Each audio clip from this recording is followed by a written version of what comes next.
अस्सलाम वालेकुम दोस्तों and welcome to summer TV. तो दोस्तों जैसे कि आपको मालूम है कि टिकटॉकर जो पाकिस्तान में है इस वक्त वो फेमस होने के लिए किसी भी हद तक जा सकते हैं। जैसा कि वीडियो में देख सकते हैं कि टिकटॉक बेहयाई फैलाने का सबसे बड़ा सबब बन चुकी है इस वक्त पाकिस्तान में, और दुनिया के तमाम टिकटॉकर वो भी वीडियो बनाते हैं, लेकिन इस तरह की बेहुदा वीडियो का जो रिकॉर्ड है वो सिर्फ़ और सिर्फ पाकिस्तान के पास है। और फेमस होने के लिए पाकिस्तानी लड़कियाँ ख़ास तौर पर किसी भी हद तक जा सकती हैं, अपना जिस्म दिखा सकती हैं। और जैसा कि आपको मालूम है कि काफ़ी सारी वीडियो आजकल सोशल मीडिया पर वायरल हो रही हैं, लीक हो रही है वीडियो, पर्सनल वीडियोज़ लीक हो रही है। इसी तरह से एक काफ़ी ही मशहूर टिकटॉकर है बाबाजी सियालकोट, उनका फेवरेट डायलॉग है साइलेंट गर्ल के नाम से इनकी आईडी है सियालकोट की।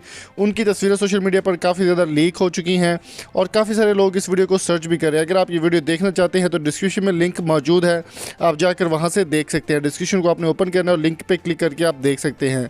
तो दोस्तों उम्मीद करता हूँ ये छोटी सी वीडियो आपको पसंद आई होगी। अगर आपको वीडियो अच्छी लगी तो चैनल को सब्सक्राइब करें, साथ बेल आइकन को जरूर प्रेस करें, वीडियो को लाइक करना मत भूलिएगा।